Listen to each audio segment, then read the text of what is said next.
Welcome back, tech enthusiasts and makers of, well, across the world, not just South Africa these days.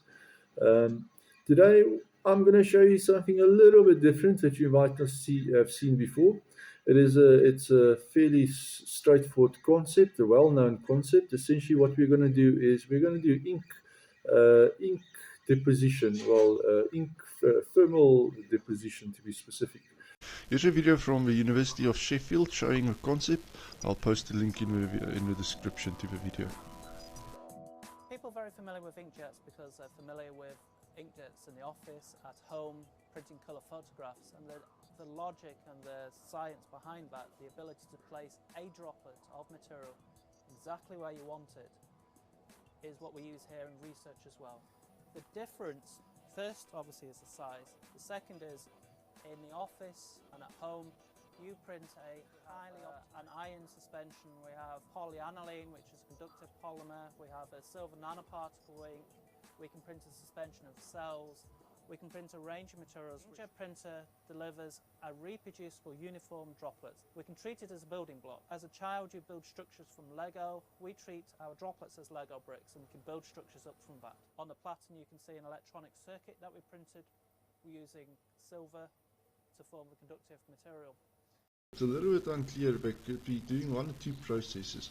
It seems like they're building a layer per layer on top of that yellowish film, which I assume is just something that is a nice adhesive to the copper or the silver or whatever material they're using for the board. So essentially they're 3D printing this. This is once again onto a film, which is then needs to be, either all the where there's no circuit needs to be burnt away, or we use chemical processes or something to that extent. Either that, or the second thing, the alternative process that they could be using here is to just have that film there with a sheet on top, with a thin layer of the printed circuit board, and then essentially when they apply heat or pressure, heat or laser or whatever the case may be, to that point on the film, it melts it and it sticks it to the bottom substrate, or to the material at the white sheet at the bottom. So it is not quite clear what exactly they are doing in this setup, but we're gonna I'll use this as a little bit of inspiration at least. So usually the first way that people would go about making a printed circuit board would be to get something like thermal paper, which is like this yellow paper, and it is shiny on the one side or glossy on the other side, and not so much glossy on the back side. And essentially you'll wrap this around the copper clad. You'll wrap the thermal paper around your board, and then what you'll do is you will apply heat, such as just basically using a clothes ironing, iron, or whatever you want to call it. You'll transfer the ink that is on this paper onto the copper board. So, okay, first of all, like I said, you can get this printed. So if you have your design or your picture, you can just take a thermal printer into your local printing company, and they will print it for you. And so, you'll start off with this, add your thermal paper, and essentially end up with a circuit board like this afterwards. So using thermal transfer paper is one way to get your printed circuit boards. A second way to get printed circuit boards would essentially be to have a black, let's say you'll take your copper clad board and essentially paint this black. Okay, you'll need to be very careful with what type of paint you choose, or ink, but essentially you just want to get this painted black.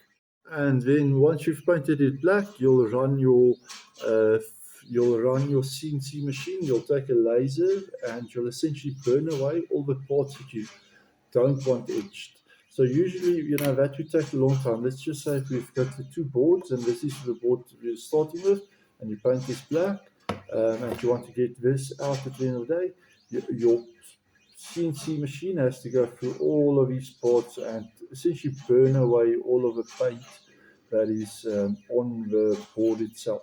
So it takes quite a long time to do that. So essentially, that is the next method that you can create PCBs with.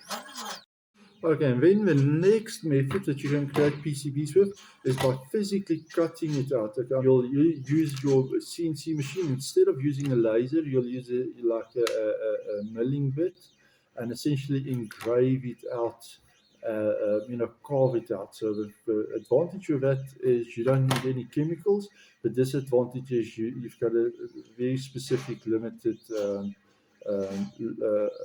accuracy or tolerance level on there.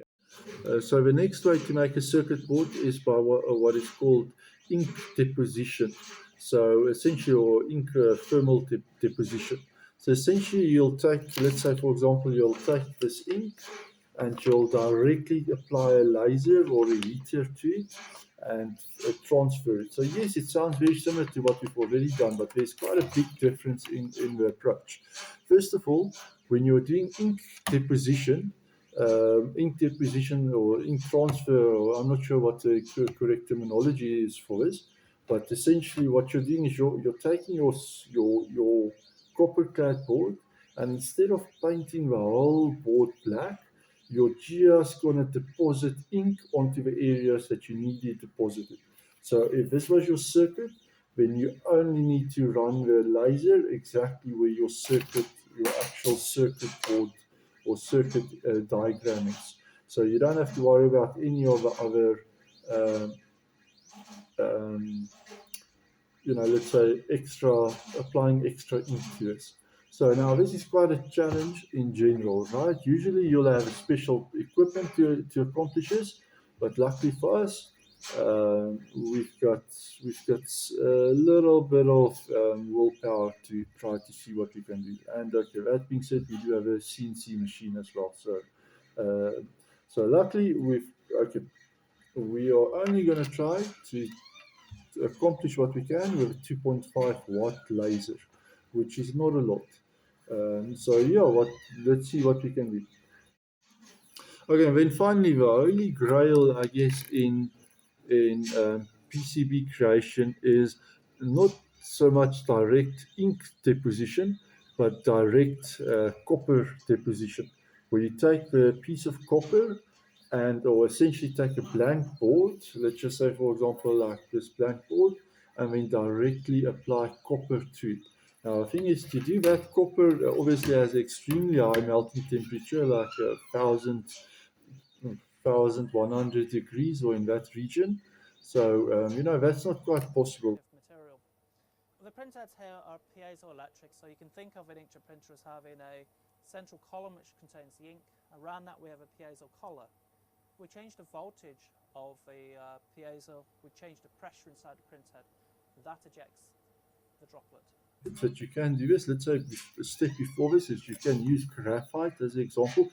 Okay, graphite has even higher temperature that it can handle, but the point is, you can essentially carve it get a fine powder and make a paste and essentially make a conductive ink.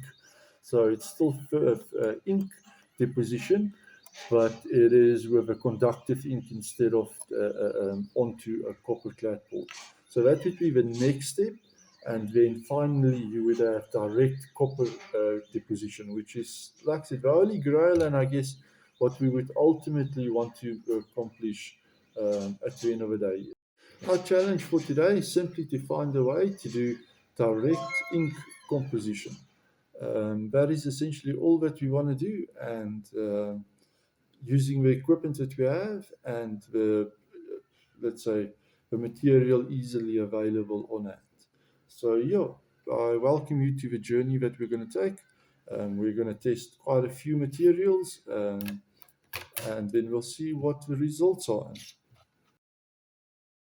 So okay, the first step that I guess that we need to think about is how are we going to transfer the ink itself, and how, where do we start? So essentially we know we've got a laser, and we know that exists devices that use lasers to transfer ink onto other materials. So that is a starting point, not a very scientific starting point, but we know those are facts that exist. So first of all, we know that you can get thermal transfer paper, and this does work, right? So the problem is this thermal transfer paper is not black as such. It is only black where or there's only ink where we've actually placed ink onto it.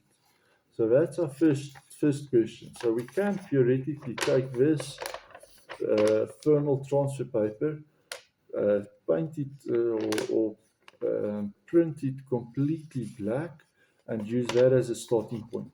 But that kind of defeats the object, because then we, instead of painting the copper clad board black, instead of painting that black, we're now just painting the paper black, so it's the same. It's at the end of the day, it's still very much the same process that we're following. So, so we don't want to paint it ourselves. So when we look at what is available, what do other machines use, and what is on the market. So essentially, and what is readily available on the market. So essentially, you get thermal transfer paper, which comes in a black, which is already very, very thin, and already black. It's shiny on the one side and glossy on the other side, matte-ish on the one side and glossy on the other side. So essentially, on the glossy side, if we apply heat on this side, it should in theory transfer the ink that is on this side over to to whatever there is. But obviously, as you can see, if just with my hand, that doesn't do anything. So definitely needs some sort of heat for it to work. So that's a starting point. So we're going to take this, we're going to get rid of that, and we're going to stick with this as our our basis to work from. So okay, our first test would involve simply taking this and seeing if we can get this onto a copper clad board. So just taking these two, can we combine these two together? What will it take for us to do that? So first test, let's just stick it on there and see what happens. So if we simply take the laser and directly shine it onto the copper clad board, there's absolutely no effect, and that is just shown in this video. Okay, so next up I just add the thermal transfer paper, and let's see what happens.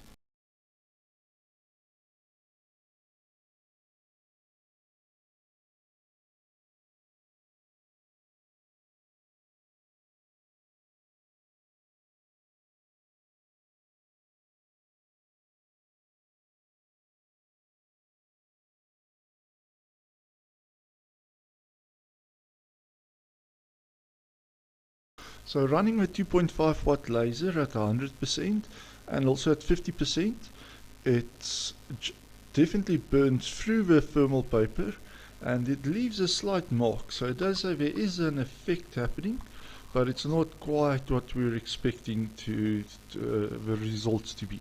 There's no ink to be seen on the copper itself, but we do see some sort of mark being left.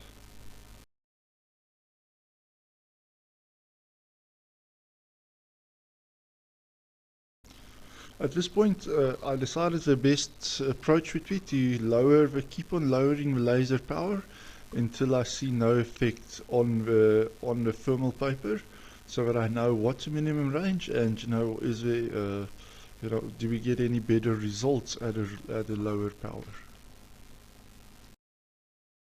So down at 5%, I was able to get a little bit of ink transferred, and I could also notice that I'm not burning through the film itself, just burning away the ink. At 3%, however, it completely stopped working, and I'm no longer able to burn through the transfer paper.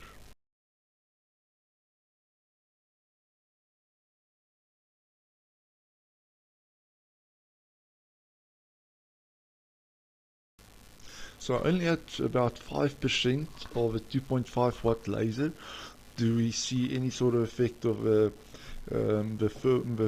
film not itself not melting, but the ink coming off and melting off and, well, essentially evaporating. At 3%, it's too low and there's no effect on the thermal paper at all. Okay, so as a conclusion from the first test, it is obvious to say that that does not work at all. It's the laser simply burns through the paper and it doesn't actually stick or put the ink onto our copper clad board. So so the argument at this point would be, how would we get that to stick onto it? So first of all, just if I have to assume, or well, if you have to argue it out, the ink itself, when it gets hot, it does melt, but there is also a point where it also evaporates. So we want to get a fine line between it melting and it evaporating. So, and we also need it to be right onto this copper clad board.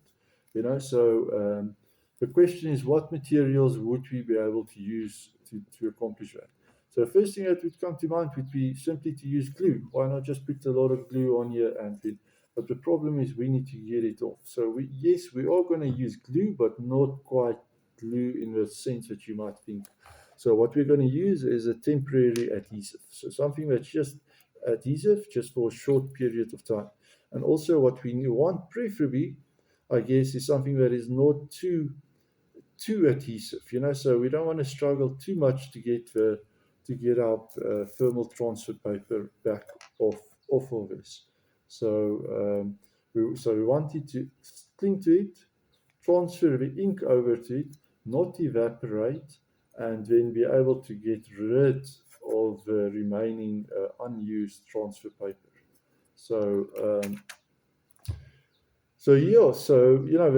That would be our challenge to start with. Essentially, if when you look at when you want to put a sticker on, sticker or a piece of vinyl or etc. on a glass pane, it's really really hard. This is the same challenge. Let's say, for example, we want to take this and essentially get this piece of paper stuck right onto it. But if we do glue it, we want it to be tight and nice and, just like a normal sticker. You don't want, let's say, if we do apply glue to this and we touch it together, we don't want it to kind of stick to that position, and we don't want the glue to pull off the ink that we've got on that position. So what would we use? So it's the same challenge as when you're working with a glass pane and you want to put a big vinyl sticker on it. And when we had to do it our first time, I had no idea. I remember we were stressing so much that we're going to mess it all up. And we found the guys who actually who sold us the stickers for our houses, for the windows and so forth. And simple solution was use soap. Just take some soap, apply it, and then you can press out all the little air bubbles and make it nice and flat, and move it around, and then just wait for the soap to dry. So that gives me the idea to directly use soap on this. So that is a starting point. Soap should definitely accomplish the same thing as applying a sticker to a window pane. So that is our first test. Okay, so I'm just applying some soap. Yes, this is probably one of the more advanced techniques. So I don't have any brushes. So apologies for using my finger there. Okay, and we do need to keep note that there are some marks there already. But I'll just cover this little bit up with soap, and then we'll see if we can get it sticking, or at least get some results from this. So the soap should act in two ways. It should essentially act as an adhesive, but it will also essentially cool the laser down. So once the laser cools down, or the particles gets cooled down, it should kind of stay in place. So let's say instead of the ink evaporating, the ink should in theory now stay on the soap itself. So at least that's a theory. So we'll test this, and we'll see if I've got any credence to this argument. Okay, so that should be enough soap for now. I'll just cover this up with some new plastic, a roll of plastic. And just to show, that's just the soap sitting so nicely already. So at this point we can probably squeeze this out there. Just remember the soap is just over there, so there is no soap over there, but there is soap over there. So yeah. Okay, so I've got the soap as flat as possible on there. It is sticking, it is pretty adhesive. I don't want to mess this up now. Oh boy, I think I just messed it up.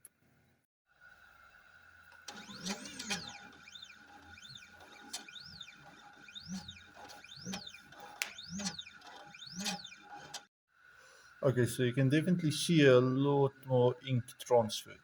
So we'll try next up at 50%. So after testing at 50%, I decided to keep going down to 5% to see the results and compare the differences.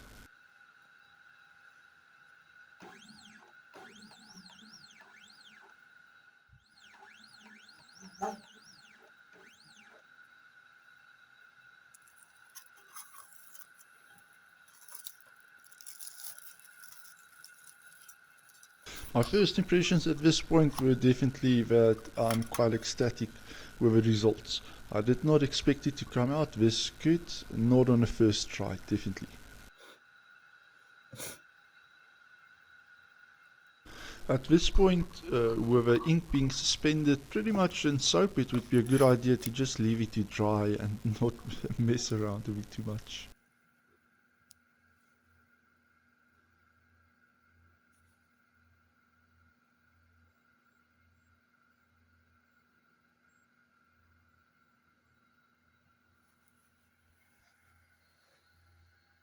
Unfortunately, I'm not a person who have too much patience, and yeah, I had to clean it up immediately, and I made a little bit of a mess with one of her dots, or, well, actually, all of the dots.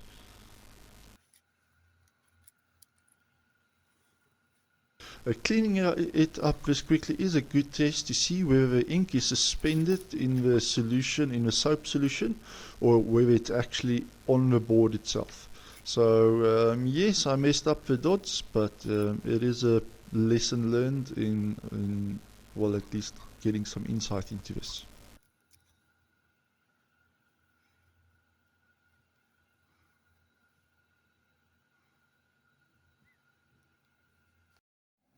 So okay, now we have to choose. Since we are going to do this experiment, we might as well use some different materials as well instead of just soap. So let's just think about the composition of soap before we continue on. So soap itself, the viscosity is quite high. It would be easy for it to make clumps. It is easy for it to make a thick layer as well. You know, soap is quite, I mean, if you press onto it, sure, it does evaporate eventually, but it does make a thick layer. The positive side, or at least from a thermal perspective, is it would cool down the ink. So let's say if the ink gets melted, it would, before it can evaporize, it should essentially pull into the soap itself. And once the soap dries out, the ink will be on the target material.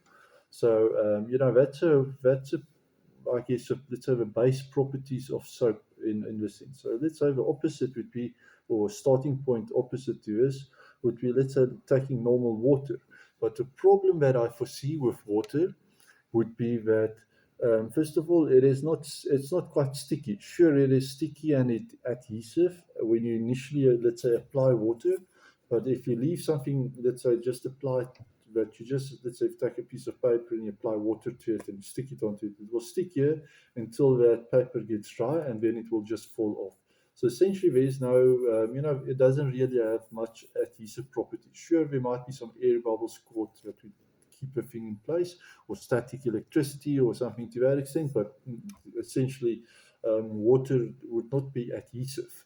So, but water would definitely form a very much thinner layer than soap would be able to form.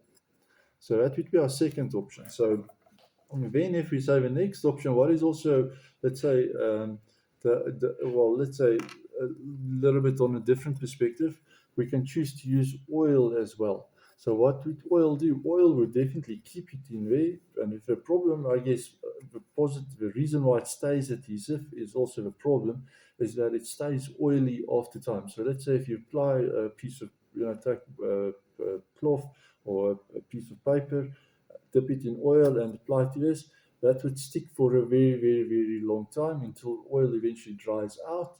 But it would take such a long time. So I guess it gives. I might be speaking under correction, but it gives the appearance of being adhesive. It is temporary adhesive, but it's only adhesive until that oil essentially dries off, and then there's no adhesion. It's just an oily side to it. And oil with copper and also with lasers usually do not mix too well. So I don't, with oil, I've got my doubts, but we'll use it as a test in any case. So then, finally, what would be our final option be? There is actually a mixture that is used as an adhesive, and that is cornstarch.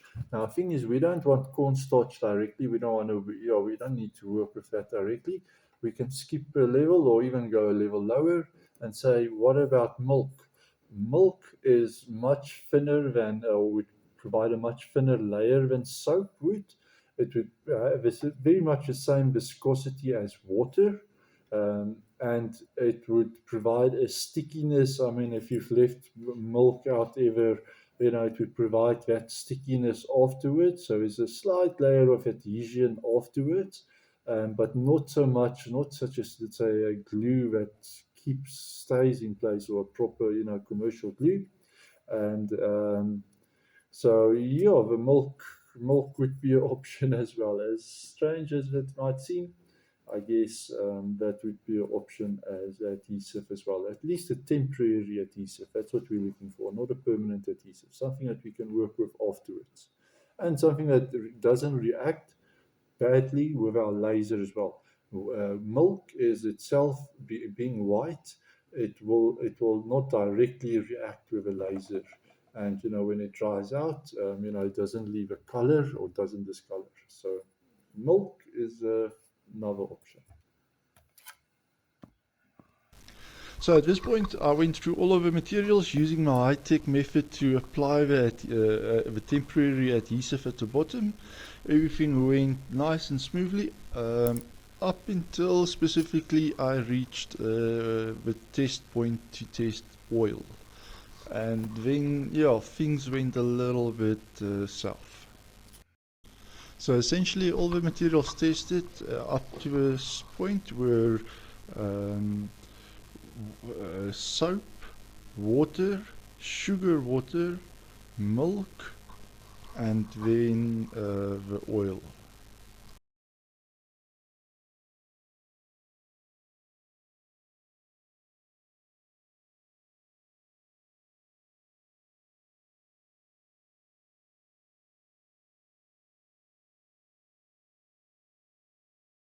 Immediately after adding the transfer paper onto the copper where the oil is, I could see the oil, the ink starting to essentially smudge and transfer off, and so yeah, this was a point of I would not say failure, but a big lesson learned at least. I did not expect the oil to be so reactive. I would expect this from acetone or something, but not from your normal household oil. So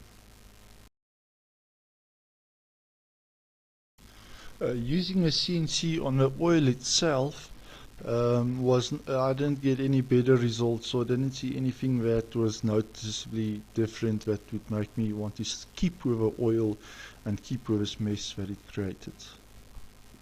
Having a look at the results, it is clear that the higher power dots have some extra material deposited around them that's not needed. So therefore the conclusion would be also to just at least use a lower power than 2.5 watt when using this. So at 30% it seems decent, but in my method I were able to rub off a lot of the ink with my hand, and which is not preferable. So therefore it might be but 30% too low and 50% probably just a little bit too high. But that would be the region that we are looking for. At 100% it is nicely fused in, but there is definitely some extra material around the sides depending on the adhesive used.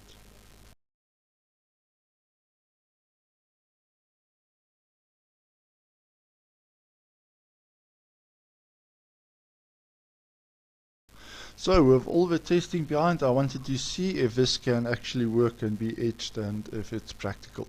So the next step was to take my logo and get it on a nice clean copper clad board. So I used two specific materials that I've settled on, and one was the soap as original material, and the second is the milk as alternative material. So I would leave it up to you to take at this point which one you guess turned out the best.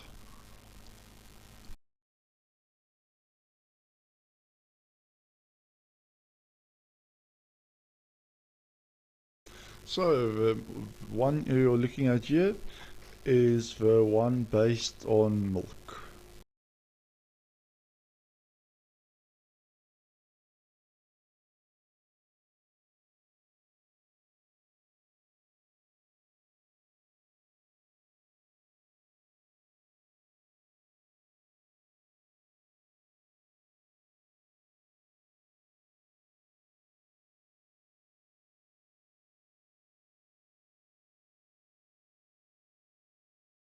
The important thing to notice here is that I'm scratching the surface to get that material off, but the scratches are not affecting the underlying ink that has been imprinted or deposited.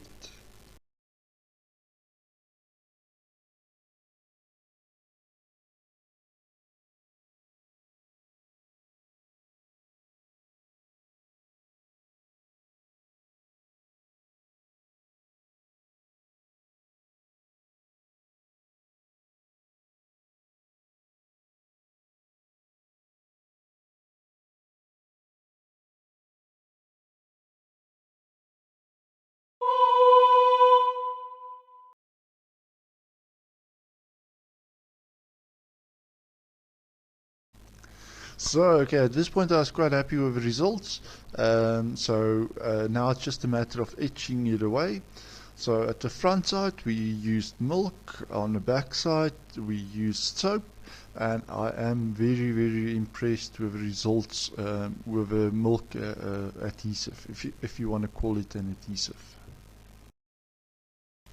Well, I think that concludes this video, and at least it shows a successful result so far. The next step would be to make a circuit board out of this through this process, but I'll leave that as another video, and then maybe we can see if we can't make it a little bit more advanced as well.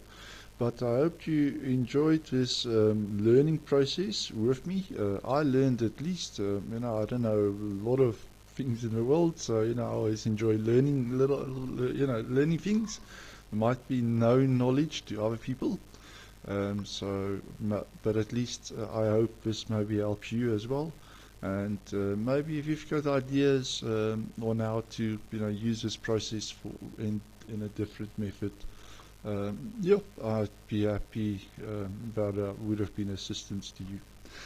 So until the next video, enjoy your day. Well, every day until the next video.